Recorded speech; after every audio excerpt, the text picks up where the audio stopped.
시청자 여러분, 안녕하십니까? 11월 22일 금요일 JTBC 뉴스 아침엔 시작합니다. 한일 군사정보보호협정 지소미아 종료 시한이 오늘 밤 자정으로 다가온 가운데 강경화 외교부 장관이 어젯밤 마이크 폼페이오 미 국무장관과 전화통화를 했습니다. 수출 규제와 관련한 일본의 태도 변화가 없는 한 지소미아를 종료할 수밖에 없다는 우리 정부의 입장을 설명한 것으로 전해졌습니다. 이에 앞서 청와대는 어제 NSC 상임위원회를 열고 주요 관계국과의 긴밀한 협의를 지속하기로 했고 강기정 정무수석은 마지막까지 일본과 대화를 하고 있다고 밝혔지만 밤사이 달라진 것은 없는 것으로 보입니다. 지소미아 종료 가능성이 매우 높은 상태입니다. 네, 지소미아 종료를 앞두고 일본 정부도 아베 총리 등이 참석하는 국가안전보장회의 4인 강요회의를 열었습니다. 한국 측 동향과 대응책 등을 논의한 것으로 보이는데 일본의 수출 규제 조치와는 상관이 없는 문제고 한국이 다시 생각을 해야 한다는 일본 정부의 입장에도 변함이 없습니다. 조국 전 법무부 장관이 어제 검찰에 두 번째로 소환돼 조사를 받았습니다. 지난주 1차 조사 때와 마찬가지로 검찰 직원들이 오가는 통로를 이용해 비공개로 출석했습니다. 이번에도 진술 거부권을 행사했습니다. 검찰은 추가 조사가 더 필요하다는 입장입니다. 금융위원회 재직 당시 뇌물수수 등의 혐의를 받고 있는 유재수 부산시 경제부시장도 검찰에 나와서 18시간가량 조사를 받았습니다. 검찰은 조국 전 법무부 장관이 청와대 민정수석이던 시절 유 부시장 의혹에 대한 감찰을 무마했다는 의혹에 대해 조사를 이어갈 예정입니다. 전국 철도 노조의 무기한 총파업이 오늘로 사흘째를 맞았습니다. KTX와 새마을호 등 일반 열차는 물론이고 서울과 수도권 지하철 운행률이 계속해서 떨어지면서 이용객들이 큰 불편을 겪고 있습니다. 서울 지하철 1호선과 3호선, 4호선은 10대당 2대꼴로 운행이 취소되고 있고 배차 간격도 커지고 있습니다. KTX는 평소의 69%, 새마을호와 무궁화호는 60% 수준으로 운행되고 있습니다. 홍콩 경찰의 강경 진압으로 이공대를 중심으로 한 시위가 소강 상태에 들어간 가운데 시위대는 모레 구의원 선거에 기대를 걸고 있습니다. 홍콩 정부가 선거를 연기할 빌미를 주지 않으려면 당분간 시위를 중단해야 한다는 주장도 나오고 있습니다. 한일 군사정보보호협정 지소미아가 오늘 밤 자정, 그러니까 23일 0시를 기준으로 종료될 가능성이 매우 높습니다. 청와대는 어제 국가안전보장회의 NSC 상임위원회를 열고 주요 관계국과의 긴밀한 협의를 지속하기로 했습니다. 그리고 강기정 정무수석은 외교부 라인이 마지막까지 일본과 대화를 하고 있다고 밝혔지만 밤사이 달라진 것은 없는 것으로 보입니다. 네, 반전이 있을 가능성도 물론 배제할 수는 없지만 하루 안에 이 한일 관계의 최근 흐름을 바꿀 만한 타협안이 나오지는 못할 것으로 지금 예상이 되고 있는데요. 또 하나 관심은 지소미아 종료와 관련한 미국 쪽의 움직임입니다. 이번 주 청와대 국가안보실 김현종 차장도 미국에 다녀왔고 어젯밤에는 강경화 외교장관이 미국 폼페이오 국무장관과 또 통화를 했습니다. 일본이 달라지지 않으면 지소미아는 종료할 수밖에 없다는 우리 입장을 설명한 것으로 보입니다. 박현주 기자입니다. 강경화 외교부 장관은 어젯밤 마이크 폼페이오 미 국무장관과 통화했습니다. 강 장관은 수출 규제와 관련한 일본의 태도 변화가 없는 한 지소미아를 종료할 수밖에 없다는 우리 정부 입장을 설명한 것으로 전해졌습니다. 이에 앞서 김현종 국가안보실 2차장도 비공개로 2박 3일 동안 미국을 찾아 지소미아 문제를 집중적으로 논의했습니다. 청와대는 어제 이른 아침부터 NSC 상임위원회 정례회의를 열었습니다. 회의가 끝난 뒤 청와대는 다양한 상황에 대비할 방안을 논의했다고 밝혀 지소미아 종료 이후 정세를 염두에 두고 회의를 진행했다는 걸 시사했습니다. 또 한일 간 막판 물밑 협상이 이뤄지고 있다는 점도 강조했습니다. 외교부 라인은 지금 마지막까지 일본하고 대화를 하고 있습니다. 종료되지 않는 쪽과 종료가 불가피한 쪽에 두 쪽을 다 열어두고 지금 준비를 하고 대화를 하고 있습니다. 청와대 관계자는 한일 간의 아이디어를 교환하고 있지만 당장 구체적 타협안을 도출할 만큼 한일 관계의 흐름이 바뀐 상황은 아니라고 밝혔습니다. JTBC 박현주입니다. 일본 아베 정권은 우리 정부의 태도 변화 촉구를 전혀 귀담아 듣지 않고 있습니다. 수출 규제와 관련해 한치의 움직임도 없습니다. 어제는 아베 총리와 외무상, 방위상 등이 참석한 가운데 NSC 회의를 열고 오히려 한국을 향해 다시 생각해보라고 요구했습니다. 강신우 기자가 보도합니다. 일본 정부는 지소미아가 보안적 정보 교류일 뿐이라며 지속적으로 의미를 깎아내렸습니다. 지소미아가 종료되더라도 미국과의 정보 협력으로 충분하다는 논리도 펼쳤습니다. 그러나 어제 하루 일본은 우리 정부 동향에 총각을 곤두세웠습니다. 총리와 관방장관, 외무상, 방위상이 도쿄 총리 관저에 모여 국가안전보장회의, 4인 강요회의를 열었다고 교도통신이 전했습니다. 스가 요시히데 관방장관은 한국의 지소미아 종료 통보는 현재의 지역안보 환경을 완전히 잘못 본 대응이라고 말하지 않을 수 없다며 한국 측의 현명한 대응을 강하게 요구하는 입장에 변화가 없다고 밝혔습니다. 나가미네 야스마사 주한 일본 대사도 어제 서울에서 기자회견을 열어 지소미아가 동아시아 안전보장에서 중요한 역할을 수행한 협정임을 강조했습니다. 그러나 아베 정권이 지소미아 연장을 위해 우리 정부가 제시한 수출 규제 철회를 받아들이지는 않을 것이란 분석이 지배적입니다. 아베의 지지율이 떨어지고 있는데 주요 정책까지 철회하면 지지층의 추가 이탈을 불러올 수 있다는 위기감 때문입니다. 결국 우리와 직접 협상하기보단 미국을 지렛대 삼아 지소미아를 유지하려고 할 것이란 전망이 나옵니다. JTBC 강신우입니다. 우리 정부가 2016년 지소미아를 체결한 직후 해군의 미사일 탐지 핵심 정보 자산인 이지스함을 일본과 연동하는 협력 방안까지 검토한 것으로 JTBC 취재 결과 확인됐습니다. 한국과 일본의 이지스함이 연동되면 미국으로서는 중국 견제를 위한 좋은 감시 수단을 갖게 되는 것이죠. 이 때문에 현재 미국이 지소미아 종료를 강하게 반대하는 배경에도 바로 이 부분에 대한 우려가 깔린 것으로 보입니다. 김태영 기자입니다. 박근혜 정부였던 2016년 지소미아가 체결된 직후 그 후속 조치로 국방부가 한미일 이지스함 체계 연동을 검토한 걸로 확인됐습니다. 지소미아 체결을 계기로 미국뿐 아니라 일본과도 핵심 정보 자산인 이지스함 체계를 연동해 정보를 공유하는 걸 검토한 겁니다. 이 같은 검토의 배경엔 미국의 요청이 있었을 것이란 분석이 가능합니다. 2016년 4월 한미일 정상회의가 열렸는데 이 자리에서 미국이 지소미아 체결을 압박한 뒤 이지스함을 동원한 3국의 합동훈련이 정례화됐고 이어서 지소미아에 한일이 서명했기 때문입니다. 이후 한국과 일본은 미국과 함께 이지스함을 연동해 하는 해상훈련을 9차례나 한 바 있습니다. 사실 한일 이지스함의 연동은 북한 미사일 탐지뿐 아니라 중국을 견제하는 데도 효과적이라는 게 군사 전문가들의 분석입니다. 이러다 보니 미국의 미사일 방어 체계 MD에 편입된 것으로 보여 중국과 갈등 요소가 될 수도 있습니다. 국방부도 이런 점을 의식해 이지스함 연동과 관련해 MD 편입과 관련된 부정적 여론도 고려해야 한다는 신중론이 제기됐던 걸로 알려졌습니다. JTBC 김태영입니다. 조국 전 법무부 장관이 어제 검찰에 두 번째로 소환돼 조사를 받았습니다. 지난주 1차 조사 때와 마찬가지로 검찰 직원들이 오가는 통로를 이용해 비공개로 출석했는데 역시 진술 거부권을 행사했습니다. 검찰은 추가 조사가 더 필요하다는 입장입니다. 신아람 기자가 보도합니다. 조국 전 장관은 어제 오전 9시 30분쯤 검찰에 비공개로 출석했습니다. 지난주 첫 조사를 받고 일주일 만입니다. 조사는 지난주와 비슷하게 진행된 걸로 파악됐습니다. 11층 영상녹화조사실에서 변호인 이페아의 조사가 이뤄졌습니다. 조 전 장관은 진술 거부권을 행사하겠다고 한 뒤 이어지는 검사의 질문들에 답하지 않았다고 합니다. 첫 소환 조사 직후 변호인을 통해 밝힌 입장을 그대로 이어갔습니다. 당시 변호인은 일일이 답변하고 해명하는 게 구차하고 불필요하다면서 기소 여부를 결정하면 법정에서 모든 것에 대해 시시비비를 가리겠다는 조 전 장관 입장을 밝힌 바 있습니다.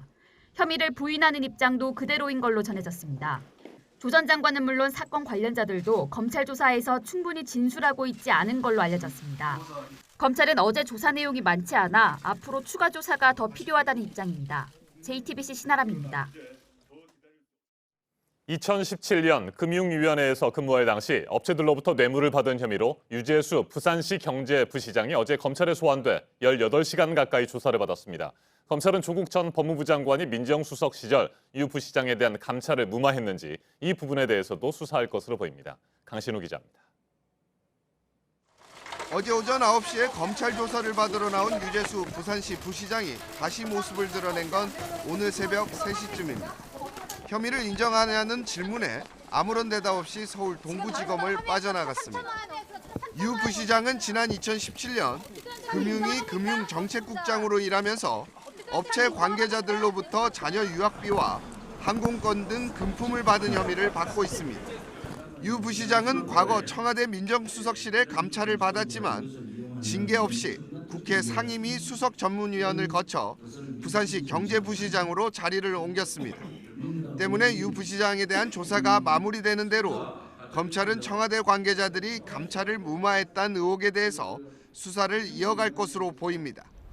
앞서 지난 2월 김태우 전 청와대 특별감찰반 수사관은 2017년 12월 민정수석실이 유 부시장에 대한 감찰 중단을 지시했다며 조국 전 장관과 박형철 반부패 비서관, 이인걸 전 특검반장을 고발했습니다.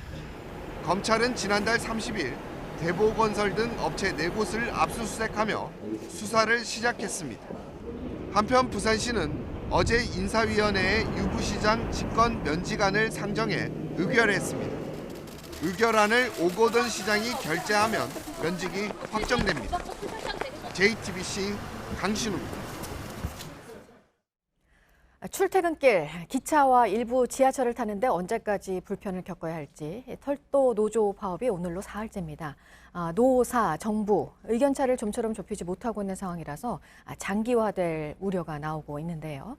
특히 이번 주말부터 수험생들 각 대학으로 논술이나 면접을 보러 가야 돼서 미리미리 이동편을 잘 체크하셔야겠습니다. 이한주 기자입니다. 서울 지하철 1345선은 10대당 2대꼴로 운행이 취소되고 있습니다. 이 코레일이 운영의 90%를 맡고 있는 지하철 1호선입니다. 이 파업으로 지하철 배차 간격이 늘면서 평소보다 훨씬 더 혼잡해졌는데요. 이 출퇴근 시간대 같은 경우에는 지하철이 꽉 차면서 사람들이 미처 타지 못하는 상황까지 벌어지고 있습니다. 기차는 상황이 더 안 좋습니다. KTX는 평소에 69%, 새마을호와 무궁화호는 60% 안팎 수준으로 다닙니다. 예매가 첫째 안 돼. 근본적으로. 아니, 통화가 돼야지. 괜히 그 말이지, 그거다가 메시지, 멘트만 계속 말이지, 다른 멘트만 남겨놓고. 노사는 인력을 얼마나 늘릴지를 놓고 팽팽하게 맞서고 있습니다. 코레일은 1,800명을, 노조는 2,500원 넘는 4,600명을 주장하고 있습니다. 그런데 코레일을 담당하는 국토교통부는 노사 양쪽안 모두 받아들이기 어렵다고 합니다. 특히 노조안에 대해선 인건비가 4,400억 원이나 더 들기 때문에 요금이 오르고 국민 부담이 커질 수 있다고 지적했습니다. 노조는 인원을 충분히 늘리지 않으면 충분한 휴식 없이 연달아 밤근무를 하게 되고 안전에 문제가 생긴다는 입장입니다. 노사와 정부가 좀처럼 뜻을 모으지 못하고 있어서 철도 파업은 길어질 것으로 보입니다. JTBC 이한주입니다. 지소미아 종료와 패스트트랙 법안 처리에 반대하며 단식을 이어가고 있는 자유한국당 황교안 대표. 당직자들은 황 대표 곁을 지키겠다면서 근무표를 만들었다고 하고 여러 얘기들이 지금 나오고 있습니다. 당 내부 문제를 돌파하라고 단식에 나섰다는 지적도 이어지고 있는데요. 현역 의원 3분의 1을 공천에서 원천 배제하는 한국당의 방안도 나왔습니다. 박현주 기자입니다. 지난 20일 단식을 시작한 황교안 대표는 청와대 앞 분수대 광장에서 농성을 하고 국회 본관 앞 천막에서 잠을 자며 농성을 이어가고 있습니다. 경호상 이유로 청와대 앞에 천막을 칠 수 없게 되자 휴식을 위해 국회에 천막을 치고 출퇴근 단식 농성을 하고 있는 겁니다. 황 대표는 노숙을 하면서라도 청와대 앞에서 농성을 이어가겠다고 했지만 주변에서 건강을 이유로 만류하고 있습니다. 청와대 앞엔 사실상 노천 당사를 만들어 업무를 보고 있습니다. 황 대표는 어제 최고위원회를 열어 지소미아 종료에 대해 자해 행위이자 국익 훼손 행위라며 필사즉생의 마음으로 단식 투쟁을 이어가겠다고 밝혔습니다. 또 조국 사태의 면피를 위해 지소미아 그리고 한미동맹 같은 국익을 내팽개쳤다고 비판했습니다. 이런 가운데 자유한국당은 내년 21대 총선 공천에서 현역 의원 3분의 1을 컷오프, 즉 원천 배제하기로 결정했습니다. 불출마를 선언한 의원과 비례대표 등을 포함하면 현역 교체 비율을 50% 수준으로 끌어올리겠다는 목표도 밝혔습니다. 황 대표의 단식으로 인적 쇄신 요구가 가려지고 있다는 비판에 대응한 거란 분석입니다. JTBC 박현주입니다. 네, 홍콩 이공대에 남아있는 시위자 수는 점점 줄고 있습니다. 경찰의 강경 진압으로 시위도 소강 상태로 접어든 모습인데요. 이제 관심은 모레로 예정된 구의원 선거가 예정대로 치러질까 합니다. 중국 지도부가 원래대로 선거를 하라고 했다는 보도도 나와 있는 상황인데 시위대는 이 선거 결과에 기대를 걸고 있습니다. 이재승 기자입니다.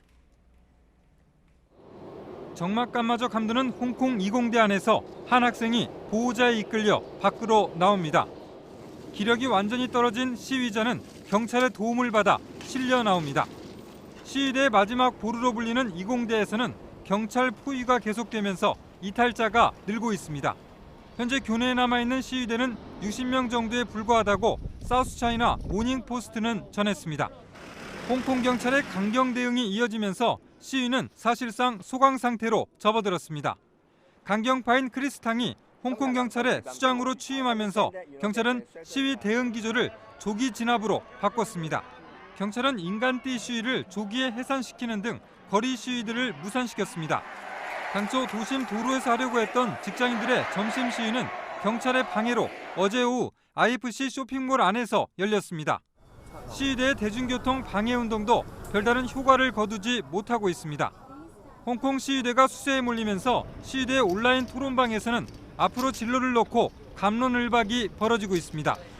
일부 시위자는 오는 24일 구의원 선거에 기대를 걸면서 정부가 선거를 연기할 빌미를 주지 않기 위해 당분간 시위를 중단해야 한다고 주장합니다. 구의원 선거가 중요한 것은 선출되는 452명 구의원 중 117명이 홍콩 행정장관을 선출하는 선거인단에 포함되기 때문입니다. 이공대 시위 실패로 큰 타격을 입은 시위대가 동력을 잃게 될지 24일 구의원 선거를 통해 다시 한번 힘을 모으게 될지 주목됩니다. JTBC 이재승입니다. 네, 오늘 또 긴장감이 감도는 하루가 될 것 같습니다. 지소미아가 오늘 밤 자정에 종료가 되고 일본도 일본이지만 미국이 또 우리를 더 압박을 하고 있죠. 한미 방위비 협상과도 또 떨어뜨려 놓고 우리가 생각할 수 없는 부분이기도 한데요. 이 방위비 협상과 관련해서 비건 미 국무부 부장관 지명자의 발언이 전해졌습니다. 우리 여야 원내대표들과 만난 자리에서 나온 말이라고 하는데요. 보도국 연결해서 자세히 알아보도록 하겠습니다. 안태훈 기자, 힘든 협상이 될 거라고 했다고요? 네, 그렇습니다. 여야 3당 원내대표와 비건 대표는 그들의 면담은 비공개로 이루어졌는데요. 이 자리에서 비건 대표가 한미 방위비 협상은 과거와는 다른 어렵고 힘든 협상이 될 것이다라고 말한 것으로 알려졌습니다. 오신환 바른미래당 원내대표는 앞으로 세계에서 이루어질 미국의 역할을 동맹들과 어떻게 나눌지 미국 측의 고민이 있는 것 같다며 방위비 인상 문제도 그 연장선상에서 고민한 것 같다라고 분위기를 전했습니다. 나경원 자유한국당 원내대표는 비건 대표가 한미동맹의 재생이라는 표현을 썼다고 말했습니다. 이는 미국이 한미 방위비 인상을 단순히 비용 측면에서만 접근하는 게 아니라 한미동맹을 다시 설정할 필요가 있는 더 큰 틀의 문제로 보고 있다는 취지로 해석되는 대목입니다. 네, 그리고 지소미아 종료에 대해서는 에스퍼 미국 국방장관이 한 말이 있습니다. 한일 두 나라 모두의 사태 해결을 촉구했죠? 네, 그렇습니다. 베트남 방문 중에 한 말입니다. 에스퍼 장관은 현지 시간 21일 지소미아와 문제와 관련해서 한일 양국 모두의 리더십이 필요하다라고 말했습니다. 이어 한일 간 역사적 문제를 이해하고 있다면서도 미국은 북한, 중국과 관련된 보다 큰 걱정을 갖고 있다고 덧붙였습니다. 이는 한미일 삼각 군사 협력에 균열이 생긴 것처럼 비춰지면 북한과 중국을 견제하는 데 차질이 있을 수 있다는 얘기로 지소미아를 유지하라는 압박성 발언을 재확인한 것으로 보입니다. 앞서 지난 15일에도 에스퍼 장관은 한일 관계의 계속된 경색으로 득을 보는 곳은 중국과 북한이라고 말한 바 있습니다. 네, 끝으로 러시아를 방문 중인 최선희 북한 외무성 제1부상이 현지 시간 21일 러시아 국방부를 찾아서 알렉산드르 포민 국방차관과 면담했다라는 소식입니다. 러시아 국방부는 면담에서 양자협력 현안과 추가적인 양자발전 문제를 논의했다고 설명했지만 구체적인 논의 내용은 공개하지 않았습니다. 북한과 러시아가 최근 긴밀한 협력 움직임을 보이고 있지만 북한 외무성 인사가 러시아 국방부를 찾아 협력 문제를 논의하는 건 상당히 이례적인 행보로 평가받고 있습니다. 네, 이 밖에 새로 들어온 소식들은 잠시 후 8시쯤에 다시 연결을 해서 전해드리도록 하겠습니다. 네, 지금까지 아침 지금 JTBC 안태훈입니다. 이번에는 오늘 아침 체크해봐야 할 뉴스들을 분야별로 살펴보겠습니다. 먼저 정치 분야입니다. 문희상 국회의장과 여야 4당 대표들이 어제 세 번째 정치협상회의를 했습니다. 단식 농성을 하고 있는 자유한국당 황교안 대표가 불참한 가운데 여야 4당은 한국당이 패스트트랙 법안에 끝내 반대할 경우 한국당을 뺀 나머지 정당만의 합의안을 마련할 필요성이 있다는 데 의견을 모았습니다. 한국과 중국, 일본 3개국 환경장관이 내일부터 이틀 동안 일본 기타큐슈에서 만나 미세먼지 공동 대응 방안을 논의합니다. 미세먼지 등 환경 현안에 대한 협력 방안을 논의하고 분야별 협력 성과와 향후 5개년 행동 계획에 관한 공동 합의문을 채택할 예정입니다. 스쿨존 안에 과속 단속 카메라를 의무적으로 설치하도록 하는 이른바 민식이법이 어제 국회 행정안전위원회 법안 소위를 통과했습니다. 문재인 대통령이 국민과의 대화에서 국회 통과 필요성을 강조한 이후 국회도 가능한 신속하게 처리하기로 뜻을 모았습니다. 이르면 이달 안에 국회 본회의를 통과할 수 있을 것으로 보입니다. 올해 3분기에도 가계부채가 늘어나는 속도는 줄었고 하지만 총량은 여전히 많습니다. 1,572조 7천억 원입니다. 지난해 같은 기간보다 늘어난 정도는 3.9%. 정부가 가계대출 규제 정책을 잇따라 내놓은 영향으로 15년 만에 가장 낮았습니다. 하지만 들썩이고 있는 최근 부동산 시장은 가계대출을 다시 늘릴 수 있는 위험 요소로 꼽히고 있습니다. 경제협력개발기구 OECD가 우리나라 올해 경제 성장률 전망치를 내려잡았습니다. 2.1%에서 2%로 하향 조정했습니다. 내년 전망은 2.3%를 유지했습니다. 효성그룹의 계열사 부당 지원 의혹에 대해서 검찰이 수사에 들어갔습니다. 효성 계열사와 효성과 거래를 한 증권사를 압수수색해서 자료를 확보했습니다. 지난해 4월 공정거래위원회가 검찰에 고발을 한 사건과 관련한 검찰 수사입니다. 계속해서 사회 분야 뉴스입니다. 어제 저녁 7시 55분쯤 전남 여수시 거문도 동남 동쪽 75km 해역에서 규모 2.4의 지진이 발생했습니다. 피해는 없는 것으로 보입니다. 서울대학교가 내년부터 성적 장학금 제도를 폐지합니다. 다음 학기부터 성적 우수자들에게는 우수학생 표창이 주어지고 장학금은 학점 기준이 아닌 소득 분위를 기준으로 저소득 학생들에게 지급하기로 했습니다. 지난달 31일 독도 앞바다에 추락한 소방 헬기의 블랙박스가 사고 발생 22일 만에 회수됐습니다. 침몰에 있던 헬기 꼬리 부분을 인양한 뒤 블랙박스를 꺼냈는데 비교적 상태가 양호한 것으로 전해졌습니다. 블랙박스 분석은 2주에서 4주 정도 걸릴 것으로 예상됩니다. 여성 스태프를 성폭행, 추행한 혐의로 구속 기소된 배우 강지환 씨에게 검찰이 징역 3년을 구형했습니다. 선고는 다음 달 5일에 내려질 예정입니다. 올해 청룡영화제 수상 소식인데요. 봉준호 감독의 기생충이 5관왕에 올랐습니다. 최우수 작품상과 감독상, 미술상을 포함해서 배우 조유정 씨가 여우주연상, 그리고 이정은 씨가 여우조연상을 받았습니다. 김환기 화백이 1969년에 발표를 했습니다. 뉴욕에서 점선면의 조형 형식을 탐구하면서 작업을 한 작품인데요. 경매에서 14억 원에 낙찰됐습니다. 다른 작품 야상곡도 9억 원에 낙찰됐습니다. 일본의 전향적인 조치가 없다면 지소미아는 종료할 수밖에 없다는 게 우리 정부 입장이고 일본은 계속해서 한국이 다시 생각해야 한다고 하고 있습니다. 이대로라면 오늘 밤 자정 지소미아는 공식적으로 종료가 될 것으로 보입니다. 문재인 대통령이 오늘 최종 결정을 내릴 것으로 보입니다. 뇌물 혐의로 구속 기소된 김학의 전 법무부 차관에 대해서 1심 선고가 오늘 나옵니다. 이른바 별장 동영상 의혹이 나오고 6년 만입니다. 앞서 검찰은 징역 12년에 벌금 7억 원을 구형했습니다. 쌍둥이 딸에게 시험 문제를 유출한 혐의를 받고 있는 숙명여고 전 교무부장에 대해서는 항소심 선고가 오늘 내려집니다. 1심은 혐의를 유죄로 인정하고 징역 3년 6개월을 선고했습니다. 분야별 뉴스들 체크해드렸습니다. 이어서 기상정보입니다. 출근길 깨끗한 하늘 펼쳐져 있습니다. 오늘은 절기 수설인데요. 추위가 점점 강해지는 시기지만 어제 낮부터 기온이 오르면서 오늘 활동하기에 무난하겠습니다. 현재 아침 기온은 어제 같은 시각보다 5, 6도가량 올라 있습니다. 당연히 거의 모든 지역이 영상권을 회복했고요. 평년 기온도 크게 웃돌고 있습니다. 다만 낮 기온도 큰 폭으로 오르기 때문에 일교차가 무척 크겠습니다. 내륙을 중심으로 10도 이상, 15도 가까이 벌어질 것으로 보입니다. 오늘 낮 기온은 서울이 16도, 대전 18도, 광주 19도, 대구 18도 예상됩니다. 부산은 20도까지 오르겠고요. 북한도 맑은 하늘 속 15도 가까이 오르는 곳이 많겠습니다. 주말 동안 계속 평년 기온 웃돌며 포근하겠고요. 일요일 저녁 전국에 비가 내린 뒤 다음 주 월요일부터 다시 평년 수준으로 기온이 내려오겠습니다. 기상정보였습니다.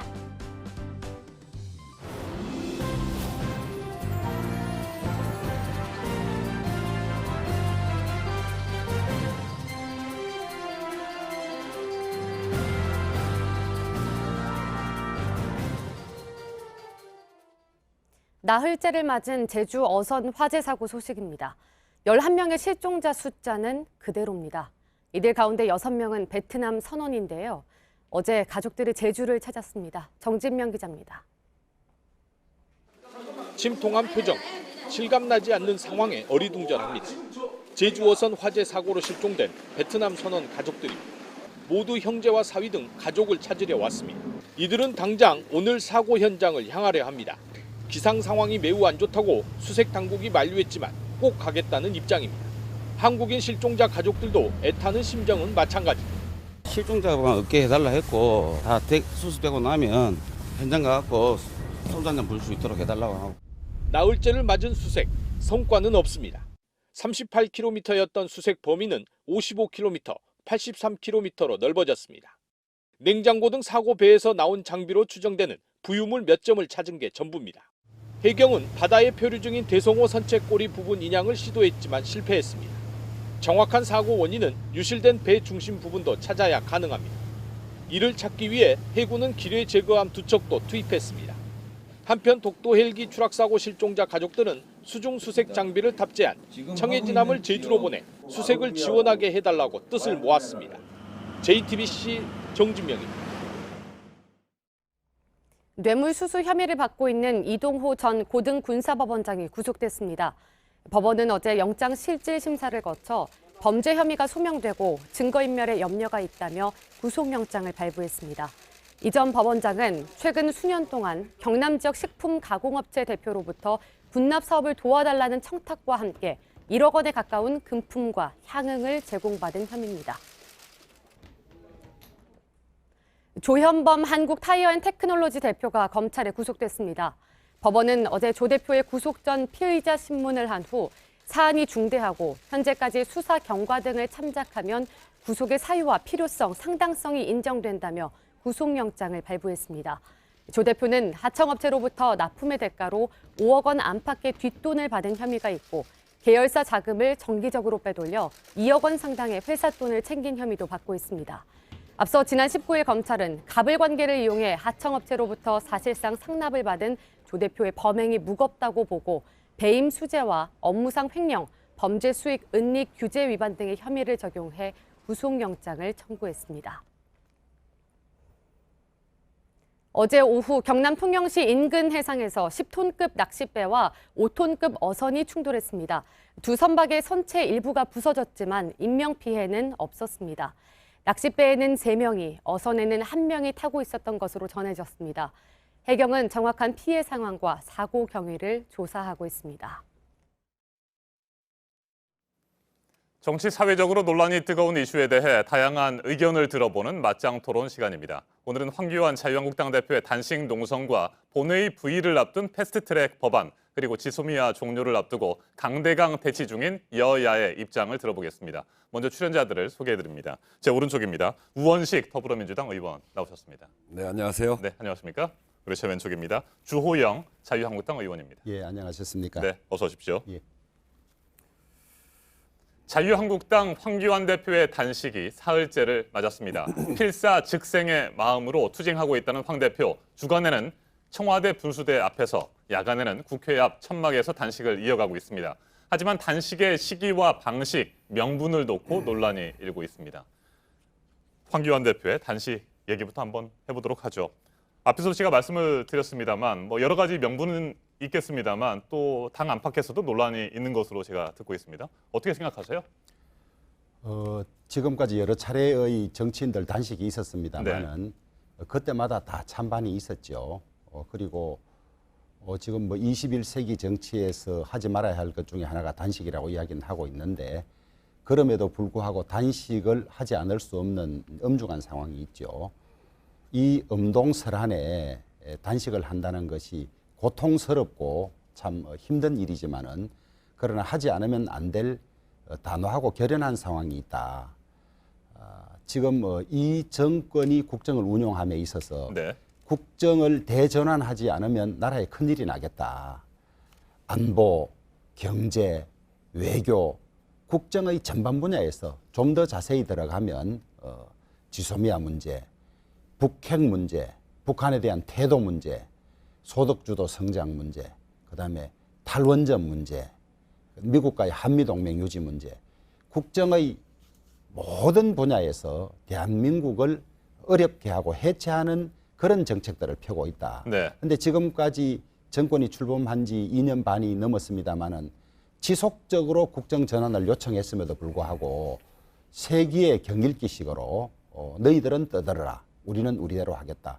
그래서 지금 곳곳에서 연성 독재라는 표현을 쓰고 있습니다. 예전처럼 무슨 이 군사력을 동원하든지 뭐 이런 것이 아니라 실질적으로는 민주주의 틀 안에 있는 것처럼 하면서 독재하는 이런 걸로 가고 있어서 이대로 방치하다가는 나라가 정말 힘들어지겠다. 그래서 오늘 24시 지소미아 연장되지 않으면 종결되지 않습니까? 이것부터 국민들에게 심각성을 알리고 또 국민적인 공감을 얻기 위해서 부득이한 조치다 이렇게 생각하고 있습니다. 네, 우원식 의원님, 더불어민주당에서는 황교안 대표의 단식 농성에 대해서 굉장히 비판적인 논평들을 냈습니다. 왜 그렇습니까? 우선은 이제 제1야당의 당 대표가 단식을 한다라고 하는 것은 굉장히 엄중한 상황입니다. 그런 점에서 황교안 대표가 단식하는 사유에 대해서 귀를 기울이면서 들어보고 있죠. 과거에 김대중, 김영삼 그 제1야당 당 대표께서 민주주의를 걸고 지방자치를 걸고 단식을 하지 않았습니까? 그리고 그런 것들이 아주 구체적인 사안으로 이렇게 접근이 되면서 하나하나 문제를 해결해 왔죠. 그런 점에서 황교안 대표가 왜 단식하는가를 먼저 살펴보면 지소미아 연장 그리고 선거법, 공수처법 이런 이제 패스트 트랙에 올라와 있는 법들 가지고 이제 그 시작을 하셨단 말이에요. 근데 이렇게 내용을 보면 이건 번지수를 좀 잘못 찾았다 이렇게 생각합니다. 지소미아의 문제는 일본의 부당한 그 무역 규제 때문에 보복적 조치 때문에 우리가 하는 주권적인 문제입니다. 그렇기 때문에 일본의 부당한 수출 규제를 해소하는 것이 먼저고 우리의 안보를 불안하다고 하기 때문에 수출 규제한 거 아닙니까? 안보가 불안하다고 하는데 그 군사 정보를 어떻게 교류를 합니까? 그래서 그거는 주권적 조치이기 때문에 이걸 항의하려면 일본 대사관이나 아니면 아베 관저에 가서 하시는 게 맞는데 한참 마지막 협상을 하고 있는 정부에다 대고 이렇게 하는 거는 정말 옳지 않다. 지금까지 어떤 경우에도 군사 문제나 안보 문제, 외교 문제에 대해서 여야가 같이 힘을 모아서 했거든요. 그런 점에서 이것은 좀 정말 부적절하다는 생각이 들고요. 패스트트랙 법들에 대해서는 그건 대통령이나 청와대와 관계가 없습니다. 국회에서 정한 것이고요. 국회에서 패스트트랙을 올리고 여야 4당이 힘을 모아서 올린 거거든요. 그건 국회하고 이야기를 해야 되는 건데 정작 협상을 해야 될 지금 소위 정치협상회의를 지금 합의를 해서 정치협상을 하고 있는 중 아닙니까? 거기 가서 논의를 해야 되는데 이걸 청와대 가서 이야기하는 것. 그래서 저는 이것이 번지수를 잘못 찾은 단식이다 이런 거고요. 그렇게 보면 굉장히 뜬금없이 좀 느껴지고 그래서 비판을 받는 건데 그건 왜 그러냐면 지금은 국회 시간입니다. 20대 국회가 최악의 국회라고 하는데 지금 뭐 29%밖에 법안을 통과시키지 못해서 국민적으로 굉장히 비판을 받고 있잖아요. 그래서 국회가 지금 마지막 국회를 하고 있는데 국회가 할 수 있도록 시간을 열어줘야 되는데 제1야당 당 대표가 나서서 단식을 하는 건 국회를 중단시키는 행위거든요. 이건 옳지 않습니다. 왜 이렇게 뜬금없는 단식을 할까 살펴보면 자유한국당 당 내부 사정이 간단치 않고 최근에 김세연 의원이 그 당대표 퇴진까지를 이야기하면서 개혁을 요구하고 있는 건데 그런 점에서 보면 당 내부 사정 때문에 벌어지는 사익 단식 아닌가 하는 그런 의심이 들 정도로 저희들이 잘 이해가 안 되는 단식입니다. 네, 지금 국회의 시간인데 국회를 중단시키는 단식이다.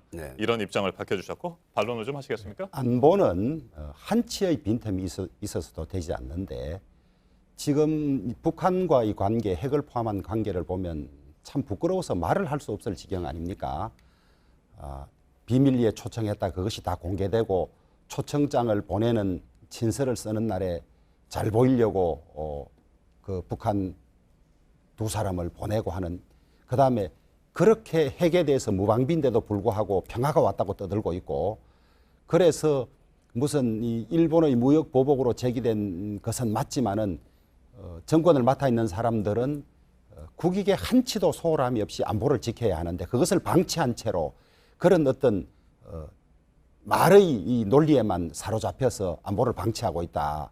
그러다 보니 자연적으로 한미 동맹 관계도 지금 흔들리고 있고 미군 철수가 뭐 가능성이 있느니 없느니 이런 이야기까지 하고 있는데, 이것을 보통은 명분을 찾고 국가의 자존심을 세우는 이런 야당이 주장을 하고 여당은 실리, 안보, 국익 이걸 챙기는데 이 정권은 어떻게 돼서 이걸 방치한 채로 네. 반일 정서, 반일 감정에 기대서 정작 중요한 우리 국가 안보는 놓치고 있다. 이 점이 너무나 심각한 것이죠. 안보 위기는 계속 예고됨에도 불구하고 정권을 맡아 있던 사람들이 그것을 무시하고 이런 태도를 취하다가 다 안보 위기가 오고 나라가 망한 것이거든요. 이 절박함을 알리려고 하는데 이것을 무슨 황제 단식이네 뭐네 하면서 폄하하고 그런 자세 자체가 너무나 위험하다. 위험해서 시간이 지나면 역사가 판단하고 하겠지만은 이 집권 세력들은 너무나 안일할 뿐만 아니라 차라리 안일하면 좋겠어요. 어떤 의도를 가지고 국가 안보를 이런 식으로 위기에 몰아간다. 이런 의심까지 받을 정도로 네. 국가가 노란의 위기에 있고, 그다음에 공수처는 짧은 시간에 다 말씀드릴 수는 없습니다만은 어제 대법원에서 100년 전쟁이라는 프로그램에 대해서 1심, 2심이 이의 없이 이 문제라고 한 것을 뒤집어서 7대6으로 뒤집어서 자기 편들을 넣은 이 대법관들이 뒤집었지 않습니까? 이 공수처도 검찰이 완전히 농독하게 손에 안 들어오니까 검찰 직권 남용이나 직무유기로 검찰 목덜미를 잡으려고 하는, 자기 사람을 넣으려고 하는, 뭐 우 대표님이야 공수처장 야당이 추천해도 좋겠다고 했습니다만 지금 되돌아가서도 이런 것들이 모두 하여튼 나라를 완전히 파괴하는 행위다. 이런 심각성을 국민들이 좀 절절히 알아주셨으면 좋겠다. 이것을 알리려고 이 엄동설안에 나오신 거죠. 그런데 그것을 폄하하든지 안보나 국정에 아무 문제가 없다. 이것은 너무나 위험하고 그것은 국민들이 평가할 것이다. 그렇게 보고 있습니다. 의원께서 말씀하신 게 과한 거예요. 그러니까 문재인 정부가 안보를 포기했다 이렇게 얘기하는 거는 정말 그건 있을 수 없는 이야기고요. 그러니까 한 조간 신문이 주한미군 철수 이야기를 했거든요. 그거에 대해서 미국 국방부에서 뭐라고 그러는지 아세요? 하나의 진실도 아니다. 당장 그 신문 기사를 내려라. 주한미군 철수에 대해서 논의한 바도 없다. 이렇게 미국 국방부에서는 그렇게 얘기하거든요. 있지도 않은 사실을 침소봉대에서 크게 만들고 마치 안보 불안이 있는 것처럼 국민을 불안하게 만들면 안 됩니다. 저희가 국회의원들이 이제 나서서 미국이나 다른 나라 국회의원들 만나거든요. 만나서 우리 안보에 대해서도 이야기하고 방위분담금에서도 이야기하고 지소미아에 대해서도 이야기해요. 그런데 가장 큰 문제는 너희 나라 국회의원들이 다 그런 의견을 갖고 있는 건 아니지 않냐? 이렇게 얘기합니다. 이게 가장 큰 문제라고 저는 생각해요. 최소한 국방이나 외교 안보 문제에 관해서는 정부에다 믿고 맡겨야 됩니다.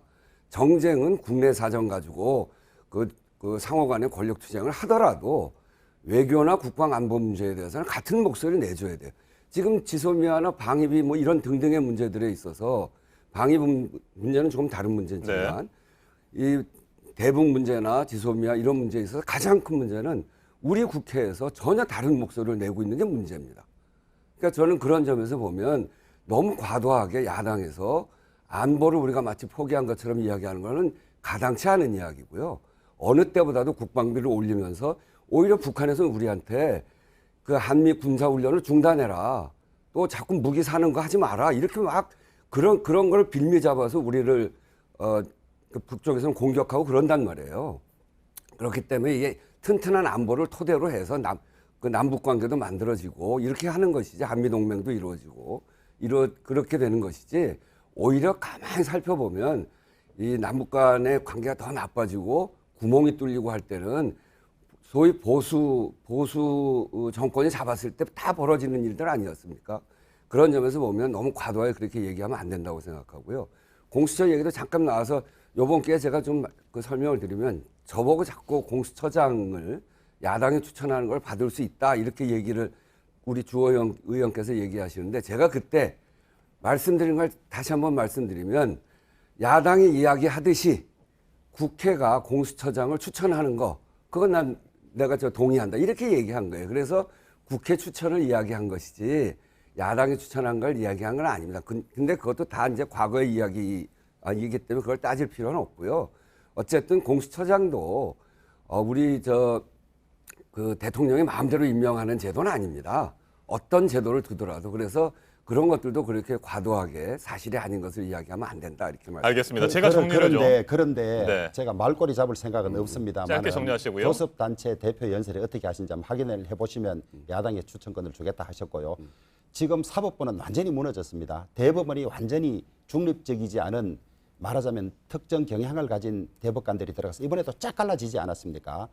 이런 것들이 공수처는 검찰을 완전히 장악하는 기구가 될 것이고 그건 또 논의가 되겠습니다만은 국가안보 문제는 방향이 오려면 왜 지지하지 않겠습니까? 우리는 국가안보를 튼튼히 하자는 건데 평화라는 것이 구걸되는 평화로는 유지되는 평화가 없습니다. 이 평화가 항구적이고 지속적이라면 왜 반대하겠습니까? 그런데 국민들이 정말 자존심 상하게 북한에 대해서 이렇게 비굴하게 평화를 구걸하는 상황. 국방비 늘리면 뭐 합니까? 서해부터 시작해서 DMZ 부근에 전부 우리 무장 해제하고 정찰 능력 다 해제하는데 이러니까 걱정하는 거죠. 국방비 안 늘려도 좋습니다. 우리가 가지고 있는 안보를 튼튼히 할 수 있는 건 최대로 하고 국민을 안심시킨 다음에 북한하고 무슨 교섭을 해도 해야 되는데 우리는 전부 방문 열어놓고 노출한 상태로 안보 걱정 없다고 자꾸 하니까 역대 안보가 무너져서 망한 나라 중에 집권청이 안보 걱정 있다고 한 정권이 하나도 없습니다. 나라가. 그래서 엄중하게 그것을 경고하는 것이고요. 그다음에 지금 이 대통령이 정권을 잡았다 그래서 나라를 마음대로 할 수 있는 것 아닙니다. 탈원전부터 시작해서 국민 전체의 뜻과 반대되는 정책을 얼마나 많이 밀어붙이고 있고 이 잡은 기회에 장기 집권의 기반을 마련하겠다고 국가를 망치는 일들이 한두 가지가 아니기 때문에 이것은 정말 심각한 상황입니다. 그래서 엄중히 그것을 경고하고 알려야 되는데 지금 뭐 민주당부터 언론들이 다 민주당 영향력 하에 정권 영향력 하에 들어가서 문제 없다는 식으로 하니까 이걸 지금 누군가는 광야에서 외치듯이 목소리 높여 외치는 것이 이제 황 대표의 단식인 알겠습니다. 그러니까 제가 개입하지 않아도 두 분께서 뭐 몇 시간이라도 맞짱 토론을 이어가실 것 같습니다. 아니, 지금 네, 잠깐만요. 네. 제가 얘기를 좀 하겠습니다. 하지만 제한된 시간에서 효율적으로 토론을 하기 위해서는 제가 좀 정리를 해야 될 것 같습니다. 저희가 처음에 시작한 주제가 바로 황교안 자유한국당 대표의 단식 농성이었습니다. 크게 세 가지를 반대하고 있죠. 첫 번째가 오늘 밤 자정으로 종료될 가능성이 높은 지소미아에 대해서 이건 종료는 절대 안 된다라고 하는 주장이시고 두 번째가 공수처법 설치에 대해서 반대를 하시고 그다음에 선거법 개정안도 반대를 하고 있습니다. 그런데 사실 이 세 가지에 대해서 두 분이 이미 많은 얘기들을 해주셨어요. 지소미아 종료 불가피하다라는 부분이 바로 우원식 의원님의 생각이시고 조호영 의원께서는 또 다른 반대 의견을 펴셨습니다. 공수처법에 대해서 얘기를 하셨고 자 이제 좀 더 저희가 살펴볼 부분이 바로 선거법 개정안에 대한 부분입니다. 당장 다음 주에 선거법 개정안이 국회 본회의에 부의될 가능성이 높습니다. 이제 뭐 일주일도 채 남지 않은 상황인데 이 부분에 대해서 양 당에서는 어떤 계획을 가지고 계신지 들어보도록 하겠습니다. 먼저 우원식 의원님. 그 전에 지소미아에 대해서 한 말씀만 드리면 짧게 정리하시고요. 네, 그게 불가피하다는 것이 네. 아니라 일본의 전향적 조치가 없으면 불가피하다. 그거는 먼저 도발을 일본이 했기 때문에 그렇습니다. 이 오늘이 마지막 협상을 하는 거거든요. 마지막 협상을 하는데 야당 대표가 지소미아는 연장해야 된다. 이렇게 얘기하면 우리 정부 협상 등에다 칼을 꽂는 거거든요. 그렇기 때문에 그렇게 하면 안 된다는 거예요. 그러니까 알겠습니다. 번지수를 잘못 찾았다는 얘기가 그 얘기고요. 선거법은 기본적으로 이 게임의 룰이기 때문에 자유한국당하고 협상을 통해서 이게 지금 협상하는 국면입니다. 네. 그냥 일방 통과시키겠다는 게 아니고 패스트 트랙은 법안을 통과시킨 게 아닙니다. 논의하자고 올려놓은 거거든요. 그렇기 때문에 자유한국당이 논의하자고 하면 얼마든지 논의합니다. 그런데 논의에 들어오질 않아요. 문제는 문희상 의장을 비롯한 그 5당 대표들이 정치협상회의를 구성을 했습니다. 네. 그 정치협상회의는 황교안 대표도 동의한 겁니다. 그래서 어제까지 3번 회의를 했는데 3번 다 한 번도 안 나왔어요. 완전 뭐 풀어 불참러 이렇게 이야기를 해야 될 것 같아요. 한 번도 안 나왔으면 나온 사람들끼리 이야기해야 되지 않습니까? 그 나온 사람들끼리 어제는 뭐라고 얘기했냐면 자유한국당까지 포함해서 게임의 룰이니까 협상해야 되는데 끝까지 안 나오면 우리끼리 이야기할 수밖에 없다. 그래서 이건 민주당의 일방적인 처리가 아니라 지금 이 안 가지고 일방적인 처리도 안 됩니다. 안을 새로 조정해야 되는데 나머지 4당하고 국회의장, 그러니까 네 당이 협의해야 되는 거지. 4당 대표들이 모여서 안을 만들자 이렇게 한 겁니다. 네. 그래서 저는 자유한국당이 나오시라. 저렇게 청와대에 가서 선거법 하지 말라고 대통령한테 이야기할 게 아니라 국회에 들어와서 그 논의의 주체인 국회에 들어와서 정치협상회의에 참여해서 그 논의를 해야 된다는 거죠. 알겠습니다. 들어와서 참여하시면 얼마든지 논의합니다. 네, 주호영 의원님. 정치협상회의 왜 황교안 대표 참석을 안 하는 겁니까? 우선 선거법은 소위 정개특위 의원을 사보임하는 과정이 불법이어서 무효다. 왜냐하면 임시국회 회기 중에는 못 바꾸게 돼 있습니다. 그런데 바꾸었거든요. 그런데 그전에도 바꾼 관례가 있다고 이렇게 이야기를 하는데 못 바꾸게 하기 위해서 조문을 바꾸었어요. 그래서 조문이 의원이 부득이한 사유로 허가를 받았을 때 이렇게 돼 있기 때문에 해당 의원이 신청하지 않으면 못 바꾸게 돼 있습니다. 알겠습니다. 그 불법을 지적을 하고 네. 그다음에 두 번째 아시다시피 이 민주당은 이 선거법을 별로 탐탁게 생각을 하지 않았는데 공수처법을 통과시키는 것이 목적이 더 크다고 보고 있습니다. 그런데 공수처법을 통과시키려고 하니까 정의당이 낸 이 법을 받아줘야 정의당의 협조를 받을 수 있을 것 같으니까 두 당의 이해관계가 맞아떨어진 거죠. 그렇게 해서 서로 타협이 돼서 이제 가는 것인데 제가 어제 그제 발표를 했습니다마는 선거법은 준비하는 사람들에게도 예측 가능성을 주고 그다음에 유권자들도 어디까지가 선거구이고 우리 지역에 누가 준비하는 것을 알기 위해서 지난 3월 15일까지 선거구를 획정하도록 법에 되어 있습니다. 그런데 지금 벌써 8개월이나 지났는데도 획정하지 않은 상태로 깜깜무소식인데 또 언제 획정될지도 알 수가 없는 것이죠. 그런 상황에서 지금 낸 안대로 해보니까 최소 91개에서 최대 135개까지 선거구가 전부 바뀝니다. 뭐 어떻게 엉망입니다. 엉망인데다가 6개 시군이 한 선거구로 되는 혹은 5개 시군이 되는 곳이 5곳이고 6개 시군이 한 선거구가 되는 곳이 하나일 정도로 이건 뭐 상상할 수 없는 그런 상황을 지금 밀어붙이고 있는데 더구나 패스트트랙 법이란 것은 이 법은 5분의 3이 동의한다 그래서 통과시켰는데 지금 수정안을 내겠다는 것이거든요.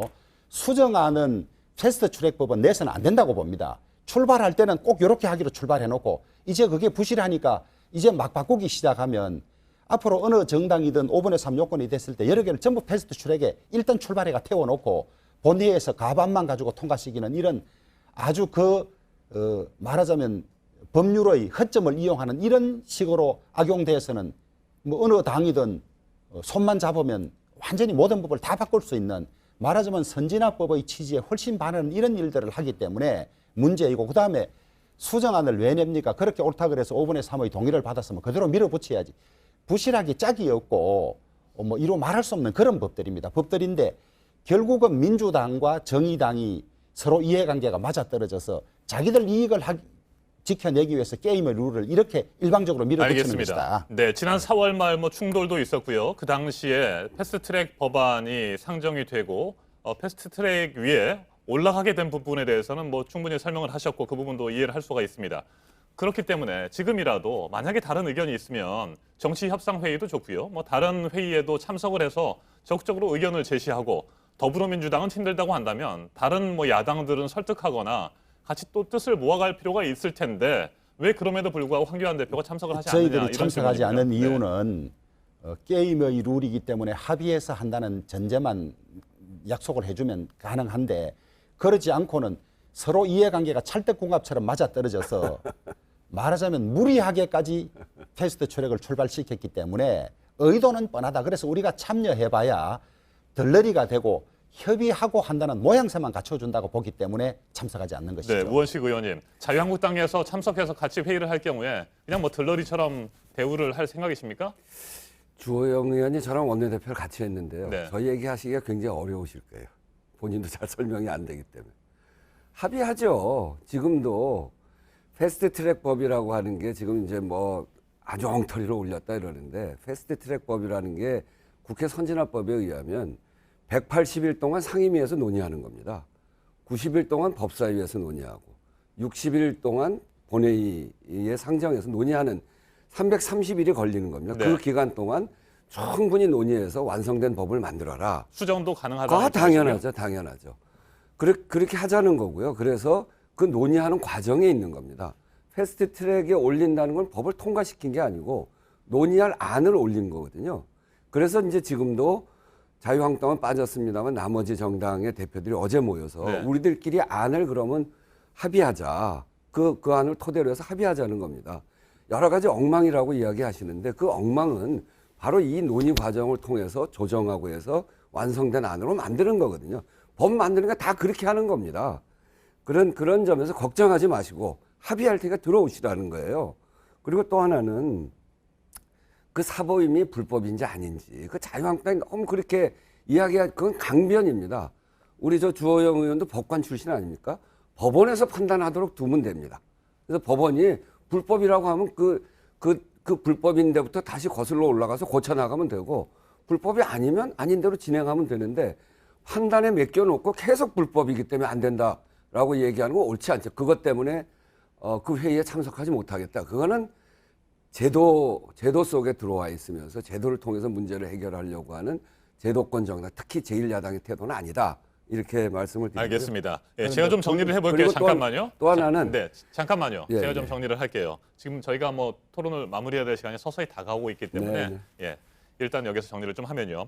자, 패스트트랙 법안이라고 하는 것이 지금 우원식 의원님의 말씀대로라고 한다면 어떤 특정 법안이 계속해서 뭐 논의도 안 되고 심의도 안 된 상태에서 미뤄지고 뭐 결국에는 뭐 사라져버리는 것을 막기 위해서 심의 기간, 논의 기간을 정하는 것이 중요한 것이고 그럼요. 그 논의 과정에서 충분히 법안을 수정해서 합의하면 된다 이런 말씀이시잖아요. 그럼요. 예. 근데 그 부분에 대해서 수정은 불가능하다라고 하는 주장을 하셨기 때문에 예. 이에 대해서 반론을 좀 하셔야 될 것 같습니다. 요건도 네. 갖추지 못했기 때문에 요건도 갖추지 못했는데 무리하게 요건을 한 이유가 끝까지 그것을 밀어붙이겠다는 의도가 미리 드러난 거죠. 네. 그래서 저희들은 전략적 판단을 하는 겁니다. 저희들이 참여해서 어느 정도 타협이 가능하고 합의할 것 같으면 왜 참여하지 않겠습니까? 조금이라도 저희들에게도 유리한 규칙을 만들려고 노력하겠지만 이것은 뻔하다. 그래서 그냥 너희들 들어와서 구색 갖추면 들어오고 아니면 치워라 이런 입장이기 때문에 들어갈 필요가 없다는 것이고요. 가장 중요한 룰을 만드는데 왜 참여하지 않겠습니까? 그래서 결론은 뻔하다. 왜냐하면 서로 간의 이해관계가 찰떡궁합같이 맞아떨어져서 조금도 양보할 생각이었고 다만 그렇게 갔을 때 지금까지 역대 제1야당의 동의 없이 선거 룰을 정하고 간 경우가 없고 그다음에 그렇게 되면 결국 완전한 파국이 오겠죠. 그래서 그 파국을 안 만들기 위해서 조금이라도 뭐 들어주고 한번 가볼까 이런 정도의 생각이란 게 명백하기 때문에 저희들이 응할 수 없다. 알겠습니다. 제가 마지막 질문을 드려보도록 하겠습니다. 우원식 의원님, 다음 주에 선거법 개정안 그리고 12월 초에 공수처법을 비롯한 검찰개혁 법안 이제 국회 본회의에 부의되고 상정될 네. 가능성이 높아졌습니다. 네, 그렇습니다. 예정대로 그 일정에 따라서 처리를 강행할 생각이십니까? 저희가 처리를 강행하는 건 네. 아니고요. 지금 정치협상회의를 통해서 여야가 모여서 머리를 맞대고 논의하고 있습니다. 거기에서 안도 정리가 될 것이고 그 논의의 결론을 따르게 될 겁니다. 그런데 거기에 자유한국당이 안 들어온다고 해서 그걸 포기하는 것은 그건 민주주의를 위배하는 것입니다. 그렇기 때문에 민주주의를 지키기 위해서라도 지금 그 정치협상회의 황교안 대표까지 동의한 그 정치협상회의에서 충분히 논의되고 거기에서 합의한 대로 그렇게 아마 국회에서 진행이 될 거라고 보고요. 그거는 그 회의를 주재하는 게 문희상 의장께서 하시기 때문에 네. 그 여야 정당들의 대표들이 모여서 합의한 그 수순에 따라서 문희상 의장이 처리해 나갈 것이다. 이렇게 생각합니다. 알겠습니다. 자유한국당이 지금이라도 협상 테이블에 나오면 네, 당연히 예. 협의를 하겠습니다. 당연합니다. 만약에 그렇지 않을 경우에는 한국당을 빼고라도 관련 절차가 진행될 수밖에 없을 것이다. 네, 그렇습니다. 네, 이런 입장이시고요. 이에 대해서 마지막 발언. 오만이 패망에 이르는 지름길이라는 이야기가 있습니다. 민주당이 조금 유리한 여건이 됐다고 이렇게 밀어붙이면 결국은 국회도 파국이 오고 그것이 나라 전체에 도움이 되지 않습니다. 아마 민주당은 조금 시끄럽더라도 이렇게 하면 장기 집권의 기반이 마련된다고 생각하고 아마 밀어붙이는 것 같은데 우리 국민들이 그렇게 어리석지 않고 그래서 선거법은 물론이거니와 공수처법 포기하고 지소미아도 우리 국가의 안보를 지키는데 중요한 것이 어느 것인가 그것만 놓고 판단하셔야 하고 뿐만 아니라 국정 전반을 전부 대전환하지 않으면 이 정권 자체도 성공할 수 없지만은 나라의 큰 불행이 불을 보듯 뻔하다는 말씀을 제3 반복해 말씀드립니다. 알겠습니다. 선거법 개정안이 저 인식이 지난 10년의 인식이거든요. 결국 국민들한테 탄핵받은 그 인식입니다. 이게 그 소위 한반도의 평화를 위해서 어떻게 해갈 것인지를 고민하지 않고 안보, 대결 이렇게만 생각하는 그리고 모든 것을 그 우리가 저 후퇴하고 양보하고 이렇게 해야만 된다라고 하는 저 인식이 전 걱정이라고 보고요. 중요한 거는 국회라는 장을 통해서 합의해서 협의를 통하고 그래서 거기에서 조정된 거 가지고 갈 생각을 해야지 나는 절대로 거기에 참여하지 않는다. 이렇게 하는 건 정말 안타까운 태도입니다. 거기까지 듣겠습니다. 그런데 짧게요. 지금 민주당이 말하는 그 평화가 지금 온 것입니까? 그 사이에 민주당의 정책으로 해서 지금 북한이 핵무장한 거 아닙니까? 무슨 소리예요? 아니 그래서 그 10년 동안 한 거죠. 지난 10년 동안. 와, 정말 정권 더 맡겨서는 안 된다는 생각을 더 확실하게 할 수밖에 없습니다. 네, 자 여기까지 듣도록 하겠습니다. 선거법 개정안이 다음 주 안에 어떤 식으로든 국회 본회의에 부의되고 상정될 가능성이 높고요. 그 과정에서 뭐 계속해서 또 시끄러워지겠군요. 네, 한번 지켜보도록 하겠습니다. 잘 협의를 좀 진행하셨으면 좋겠습니다. 맞짱 토론 우원식 더불어민주당 의원, 주호영 자유한국당 의원과 함께했습니다. 두 분 토론 잘 들었습니다. 감사합니다. 네. 감사합니다.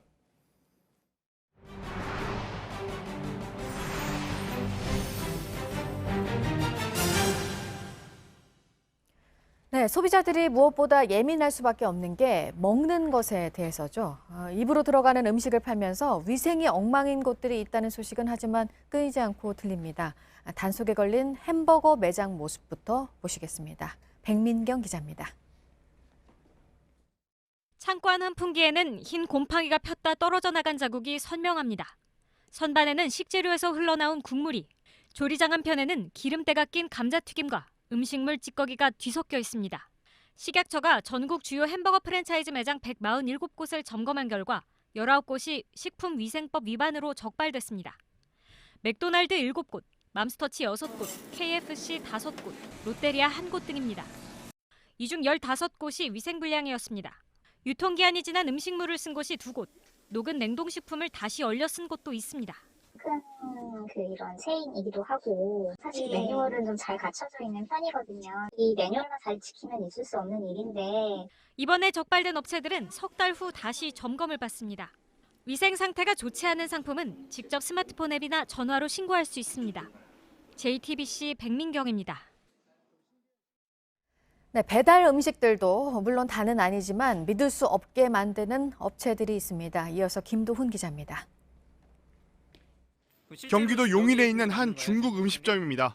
어플에는 지금 국내산이라고 지금 되어 있어서 저희가 요거 확인하러 왔는데 다르단 말이에요. 적혀있는 거랑. 배달 앱에 적힌 돼지고기 원산지는 국내산인데 냉동고에서 나온 돼지고기는 미국산입니다. 이게 지금 어디 들어가는 거죠? 그럼 원산지가 미국산인 거고. 경기도 고양의 한 가정식 백반 배달업체입니다. 배달만 하신다고 이렇게 하시면 어떡해요. 너무 더럽네. 커다란 잔반통 주변에 나눠 담긴 밑반찬 그릇이 보입니다. 손님이 먹고 남긴 그릇에 담긴 반찬을 모아 다시 쓰려는 겁니다. 이거 김치 지금 이거 모아놓으신 거죠? 반찬으로 나가는 무김치하고 지금 섞여 있어요. 남은 반찬을 재사용하면 3년 이하 징역 또는 3천만 원 이하의 벌금을 물어야 합니다. 눈 앞에서 적발됐는데도 끝까지 잡아떼기 일쑤입니다.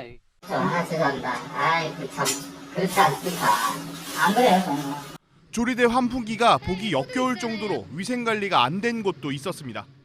이처럼 원산지를 속이거나 식품위생법 등을 위반한 배달 전문 음식점이 경기도에서만 158곳이 적발돼 형사 입건됐습니다. JTBC 김도훈입니다. 오늘의 핵심 뉴스들을 정리해드리는 아침엔 주요 뉴스입니다. 한일 군사정보 보호협정 지소미아 종료 시한이 오늘 밤 자정으로 다가온 가운데 강경화 외교부 장관이 어젯밤 마이크 폼페이오 미 국무장관과 전화 통화를 했습니다. 수출 규제와 관련한 일본의 태도 변화가 없는 한 지소미아를 종료할 수밖에 없다는 우리 정부의 입장을 설명한 것으로 전해졌습니다. 이에 앞서 청와대는 어제 NSC 상임위원회를 열고 주요 관계국과의 긴밀한 협의를 지속하기로 했고 강기정 정무수석은 마지막까지 일본과 대화를 하고 있다고 밝혔지만 밤사이 달라진 것은 없는 것으로 보입니다. 지소미아 종료 가능성이 매우 높은 상태입니다. 지소미아 종료에 대해 한국이 다시 생각해야 한다는 일본 정부의 입장도 바뀌지 않고 있습니다. 아베 총리 등이 참석하는 국가안전보장회의 4인 강요회의도 열렸는데 한국 측 동향과 대응책 등을 두고 논의를 한 것으로 보입니다. 조국 전 법무부 장관이 어제 검찰에 두 번째로 소환돼 조사를 받았습니다. 지난주 1차 조사 때와 마찬가지로 검찰 직원들이 오가는 통로를 이용해 비공개로 출석했습니다. 이번에도 진술 거부권을 행사했습니다. 검찰은 추가 조사가 더 필요하다는 입장입니다. 유재수 부산시 부시장도 검찰에 나와서 18시간가량 조사를 받고 돌아갔습니다. 금융위원회에서 근무할 당시 뇌물을 받은 혐의에 대해서인데 검찰은 당시 청와대의 감찰 무마 의혹에 대해서도 본격적인 수사에 나설 방침입니다. 전국 철도 노조의 무기한 총파업이 오늘로 사흘째를 맞았습니다. KTX와 새마을호 등 일반 열차는 물론이고 서울과 수도권 지하철 운행률이 계속해서 떨어지면서 이용객들이 큰 불편을 겪고 있습니다. 서울 지하철 1호선과 3호선, 4호선은 10대당 2대꼴로 운행이 취소되고 있고 배차 간격도 커지고 있습니다. KTX는 평소의 69%, 새마을호와 무궁화호는 60% 수준으로 운행되고 있습니다. 홍콩 경찰이 강경 진압에 나서면서 이공대를 중심으로 한 시위는 사실상 소강 상태입니다. 모레로 예정돼 있는 구의원 선거에서 범민주 진영의 승리를 시위대는 기대하고 있습니다. 문희상 국회의장과 여야 4당 대표들이 어제 세 번째 정치협상회의를 했습니다. 단식 농성을 하고 있는 자유한국당 황교안 대표가 불참한 가운데 여야 4당은 한국당이 패스트트랙 법안에 끝내 반대할 경우 한국당을 뺀 나머지 정당만에 합의안을 마련할 필요성이 있다는데 의견을 모았습니다. 경제협력개발기구 OECD가 올해 우리 경제 성장률 전망치를 2.1%에서 2%로 내려잡았습니다. 내년 성장률은 2달 전과 동일하게 2.3%로 예상했습니다. 미국과 중국 등 세계 주요국 성장률도 계속 하락할 것으로 전망했습니다.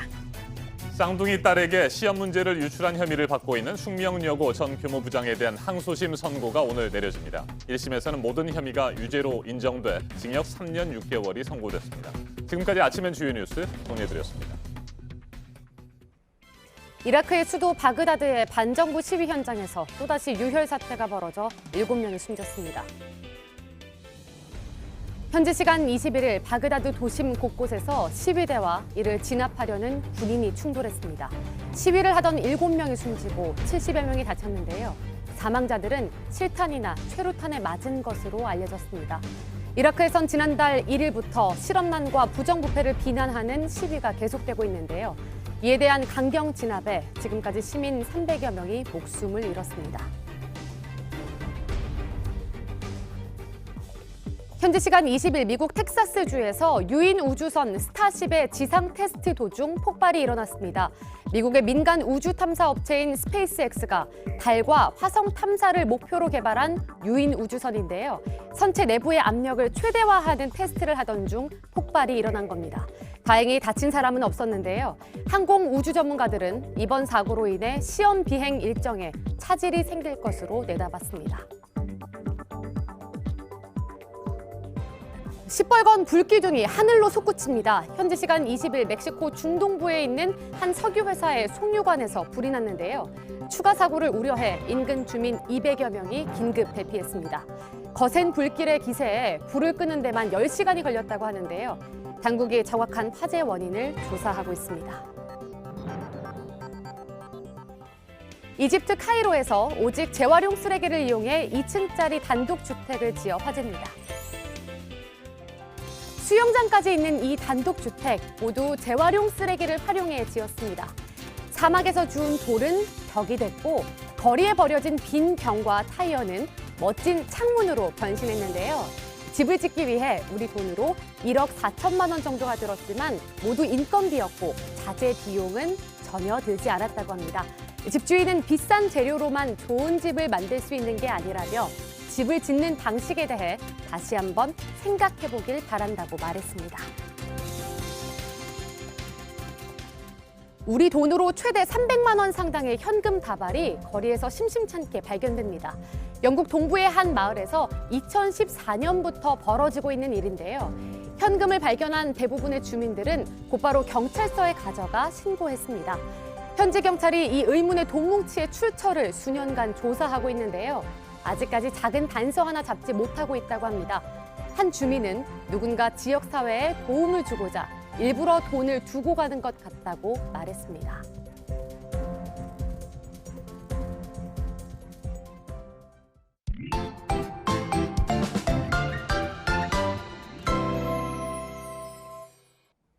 어제 낮부터 추위가 풀렸습니다. 오늘도 활동하기에 무난한 날씨가 예상됩니다. 그런데 일교차는 10도 이상으로 무척 크겠습니다. 자세한 기상 정보 살펴보겠습니다. 김연아 캐스터, 오늘이 절기상 소설이잖아요. 네. 그런데 기온이 크게 올랐고 눈이 올 가능성은 없어 보입니다. 네, 오늘 눈은 없을 것으로 예상이 네. 되고요. 기온은 말씀하신 대로 많이 올라서 지금 하루 만에 계절이 확 바뀐 듯합니다. 이렇게 아침 기온 보시면 5도에서 크게는 7도 가까이 기온이 올라 있습니다. 평년 수준과 비교해도 3도 이상 높아서 출근길 강추위는 없는데요. 다만 낮 기온도 훌쩍 오르기 때문에 오늘 일교차가 무척 크겠습니다. 내륙을 중심으로 10도에서 15도 가까이 벌어질 것으로 예상이 됩니다. 오늘도 옷차림 신경 쓰셔야겠습니다. 네, 낮 최고 기온이 거의 20도 가까이 이렇게 오르게 되는데 네. 이 같은 따뜻한 날씨가 당분간 이어지는 겁니까? 네, 일단 주말까지는 오늘과 비슷하게 기온이 높겠습니다. 오늘 낮 기온 보시면 서울이 16도, 광주 19도, 부산이 20도가 되겠는데요. 주말에도 대체로 비슷한 기온 이어지겠습니다. 하지만 일요일 저녁 전국에 비가 내리면서 다음 주부터는 다시 예년만큼 추워질 것으로 예상이 됩니다. 어제까지는 그래도 월요일 기온이 영상권으로 예보가 됐었는데요. 지금은 다시 예보가 바뀌어서 중부지방 중심으로 이렇게 서울이 영하 1도 등 영하권으로 떨어지는 곳이 많을 것으로 보입니다. 네, 그런데 요즘에 대기가 많이 건조합니다. 건조주의보가 내려진 지역들도 많이 있죠. 네, 계속해서 강원 영동에 건조주의보 발효 중이고요. 지금은 경북, 중북부 동해안까지 확대가 됐습니다. 산불 등 각종 화재 사고 조심하시고요. 건조주의보가 내려지지 않은 지역에서도 난방기기 관리 잘해주셔야겠습니다. 알겠습니다. 기상정보 잘 들었습니다. 김연아 캐스터 수고했습니다.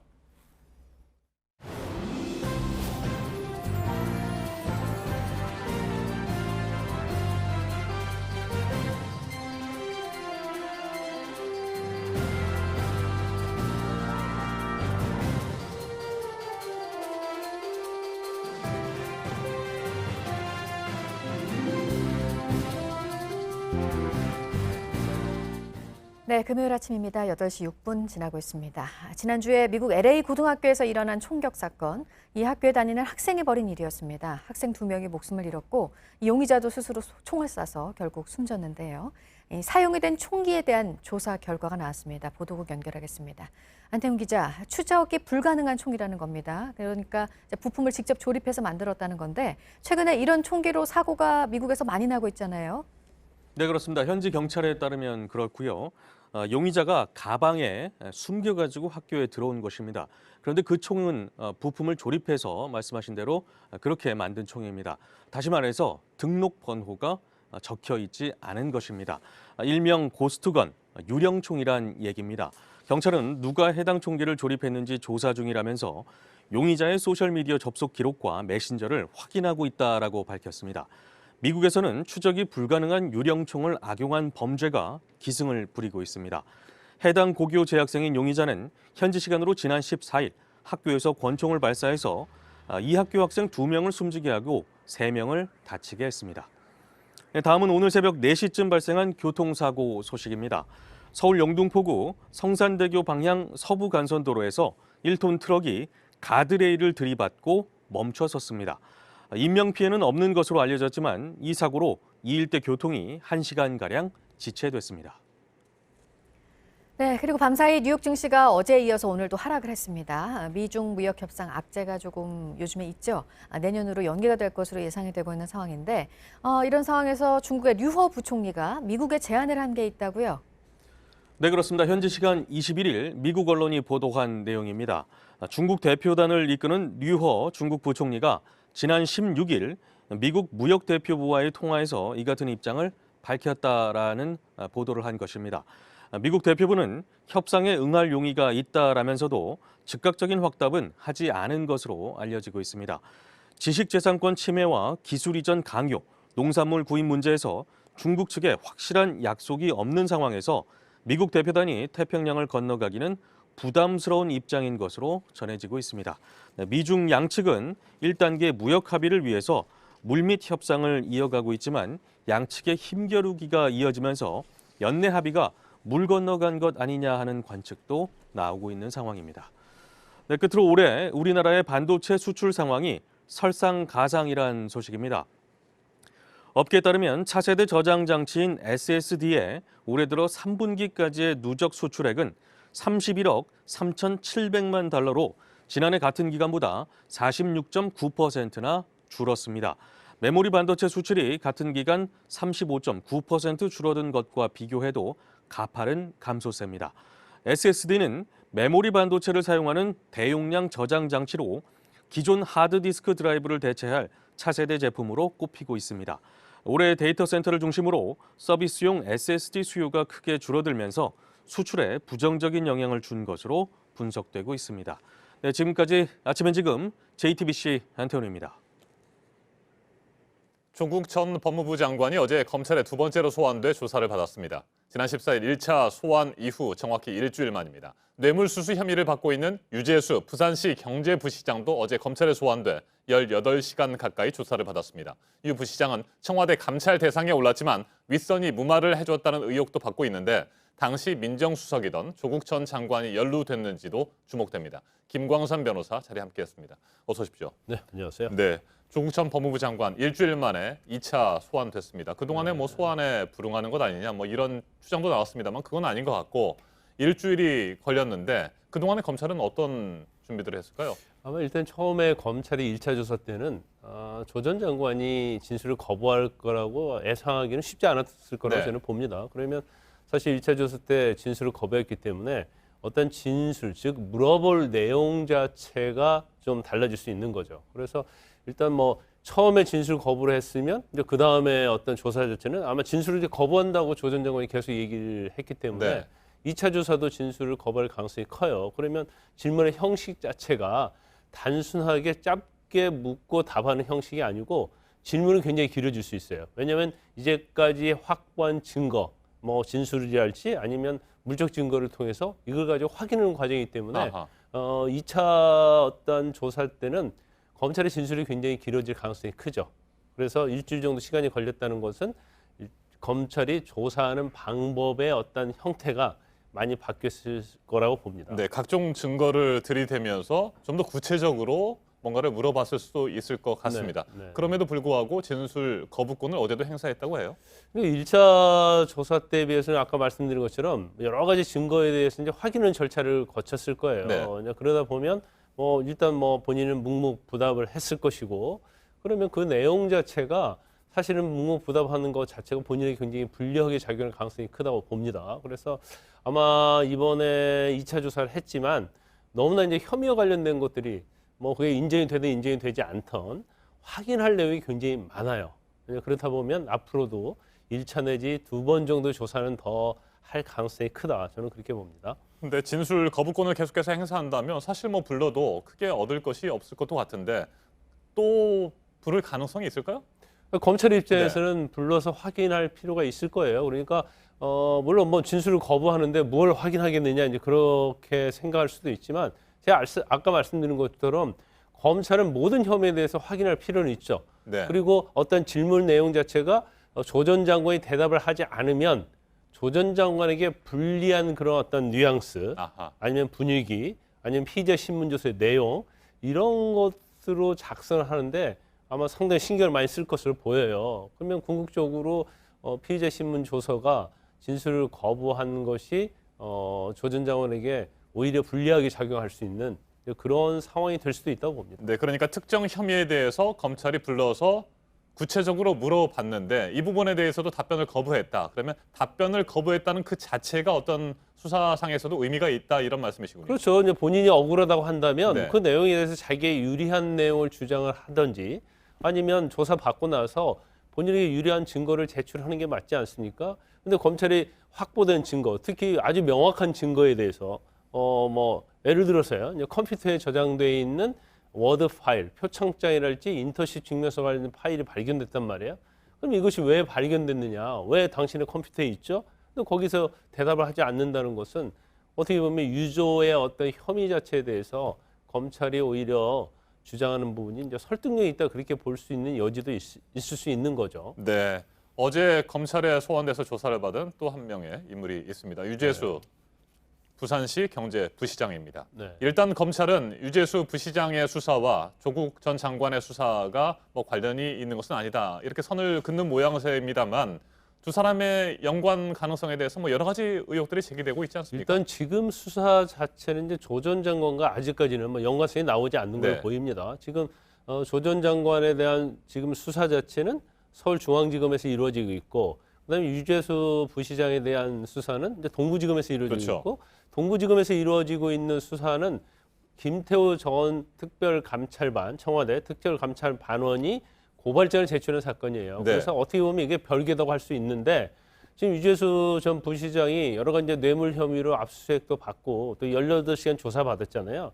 그런데 유재수 부시장에 대한 특별감찰반에서 감찰했거든요. 그에 관할하는 게 민정수석실이고, 그 당시에 민정수석은 조 전 장관이기 때문에 유 전 시장의 어떤 뇌물 혐의와 민정수석실과 어떤 연관성이 있을 수 있는 거죠. 왜냐하면 검찰에서 상당히 많은 증거를 확보했음에도 불구하고 그 당시에 민정수석실에서 감찰을 하다가 이걸 중단을 했느냐, 그 부분에 대해서 조 전 장관과 연관성이 있을 수가 있어요. 네, 검찰이 조 전 장관의 부인 정경심 교수에 대해서 재산 추징을 위한 보전 요청을 했고 법원이 이걸 받아들였습니다. 네. 일단 뭐 추징 보전은 일반적으로 불법적인 범죄 수익이 있는 경우 이를 이제 환수해야 하잖아요.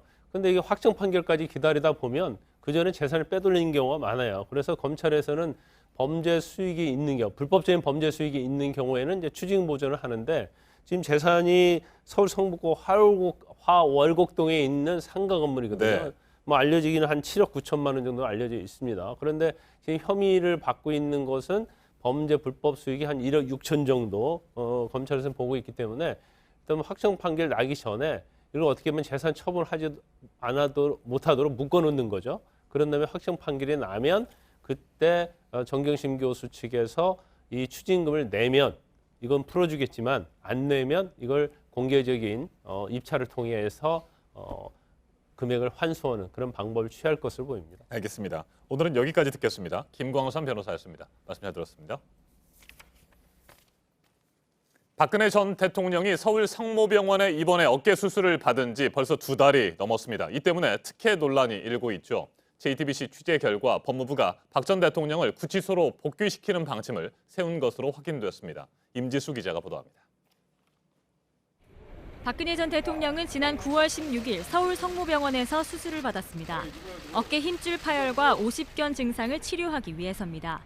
이후 박 전 대통령은 재활을 위해 성모병원 21층 VIP실에 입원 중입니다. 일부 지지자들 사이에선 박 전 대통령이 구치소로 돌아가지 않는다는 가짜 뉴스도 퍼져 있습니다.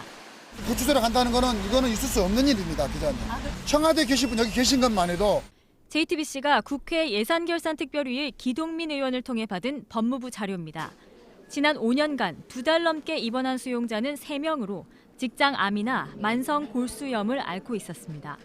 박 전 대통령과 같은 병으로 수술을 받고 입원한 사람은 4명. 하지만 일주일을 넘긴 경우는 없습니다.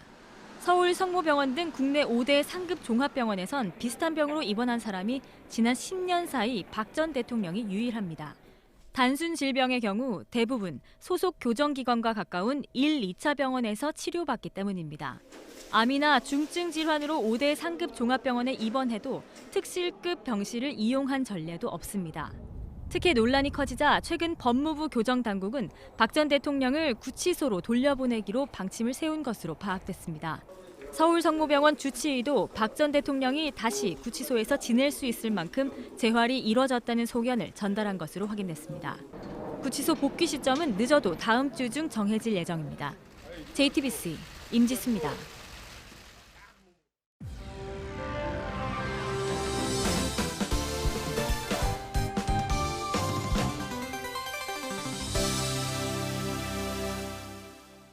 네, 금요일 여행 정보 드리는 시간입니다. 오늘은 제주도로 눈과 마음만이지만 잠시 떠나보도록 하겠습니다. 권기봉 역사여행 작가 오늘 또 나왔습니다. 어서 오세요. 네, 안녕하세요. 네, 이 평화로운 섬 제주에 남아있는 전쟁 상처를 네. 역사여행 작가시기 때문에 네. 오늘은 소개해 주시겠다고 하셨습니다.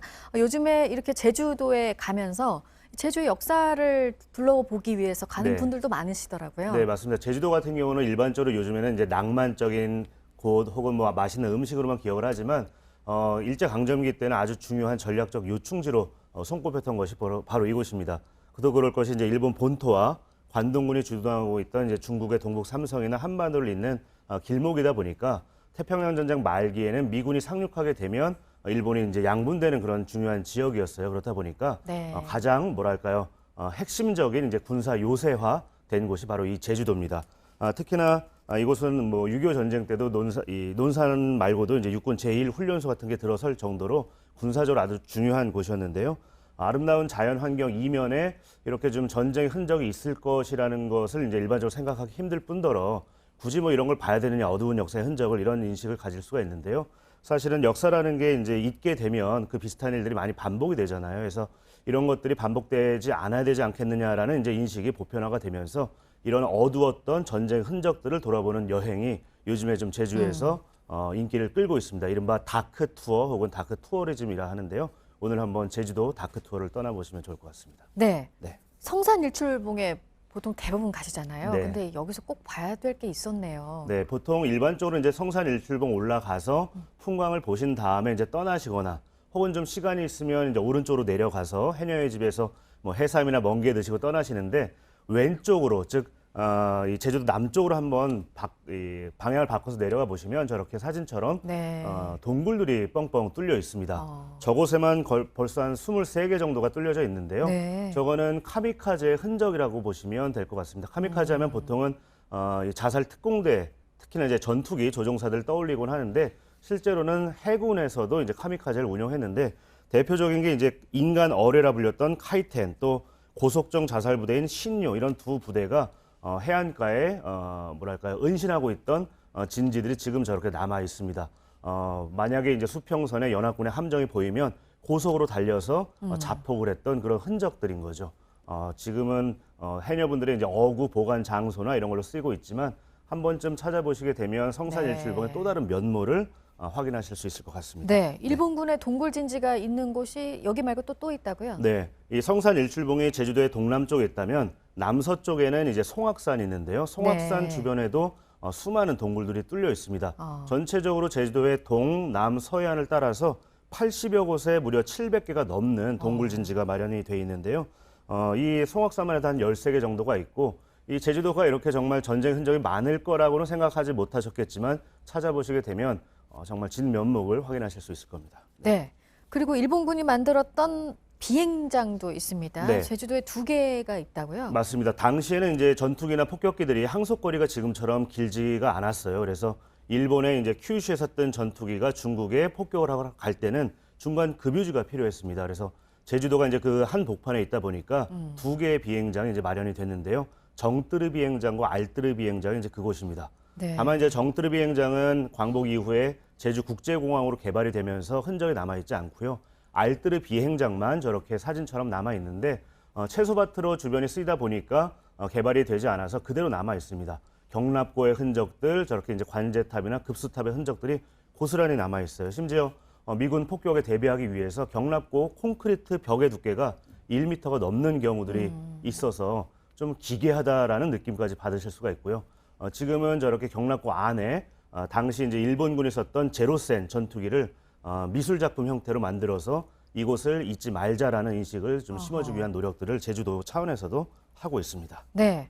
그리고 제주도에 또 오름이 많잖아요. 네. 그 이 오름을 볼 수 있는 그 사진들을 네. 전시한 곳도 있다고 하는데 여기를 추천해 주시는 또 특별한 이유가 있다고요? 네, 이 다크 투어리즘 혹은 다크 투어가 이제 제주도에 대한 새로운 인식을 부과하기 위해서 우리들이 이제 생각해낸 건데요.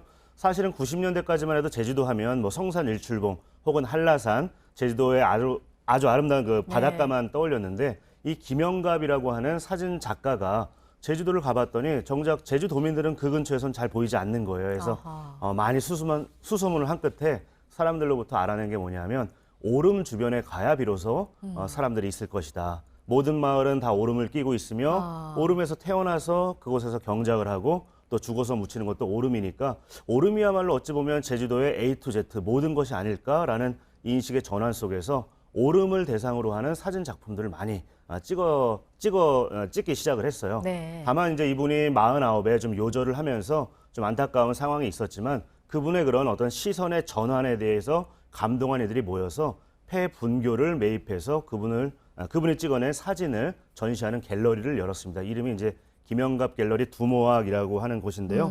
가보시게 되면 폐교, 그 분교의 아주 고즈넉한 모습도 볼 수가 있고 이 김영갑 선생이 사랑했던 파노라마 판형의 아주 시원한 그림들도 많이 볼 수가 있는데요. 특히나 입장권이 이분이 찍은 사진을 모델로 해서 만들어낸 거예요. 그래서 네. 입장권을 좀 보관하는 것도 재미가 있고요. 그때그때 바뀌니까. 네. 또 이 갤러리 바로 뒤에 가면 수의실로 여겨졌던 그 건물을 이제 무인 카페로 운영하고 있어서 네. 한 번쯤 쉬어가시기에 더없이 네. 훌륭한 곳입니다. 네, 진짜 제주를 느낄 수 있는 곳들을 오늘은 네. 좀 소개를 해드린 것 같습니다. 네. 권기봉 역사여행 작가였습니다. 잘 들었습니다. 네, 고맙습니다. 네, 요즘 영화에서 여성들의 삶을 많이 다루고 있죠. 다이어트를 위한 게 아니라 자신의 삶을 찾아가는 과정에서 운동을 한다는 여성들 얘기도 있습니다. 강나현 기자입니다.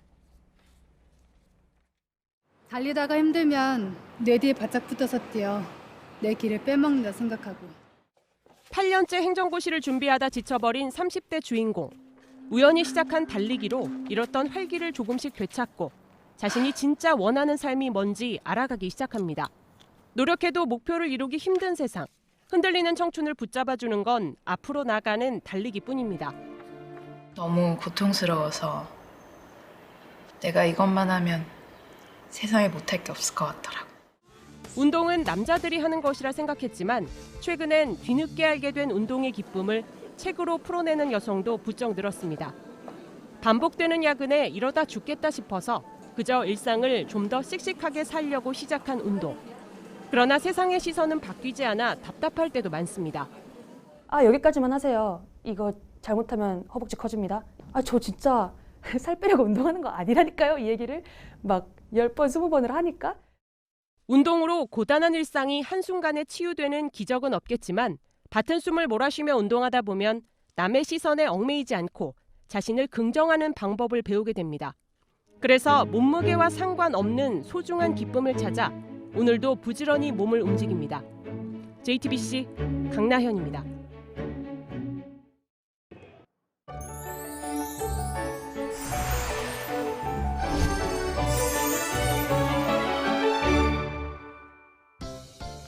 네, 현재 출근길 맑은 하늘 펼쳐져 있습니다. 오늘 절기 소설인데요.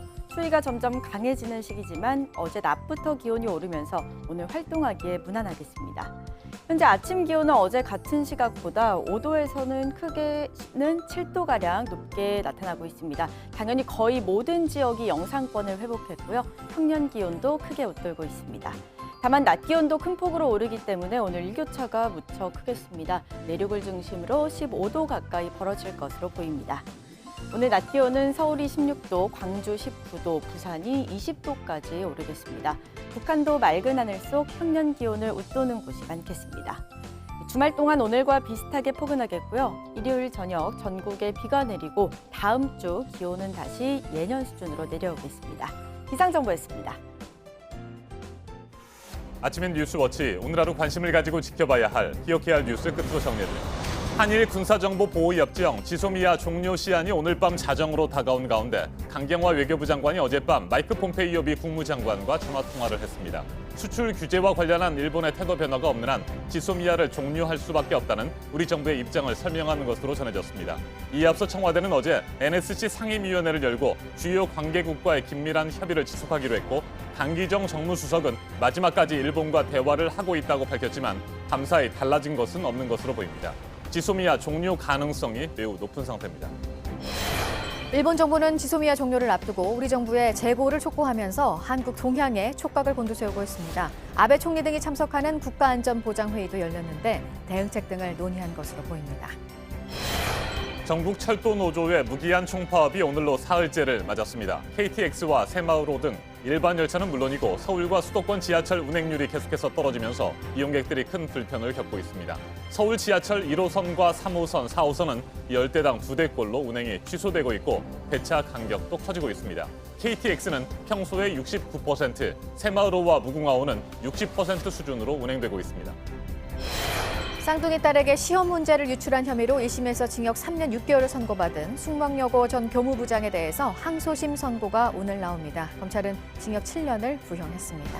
오늘 전해드릴 소식은 여기까지입니다. 이상으로 JTBC 뉴스 아침엔 금요일 순서 모두 마치겠습니다.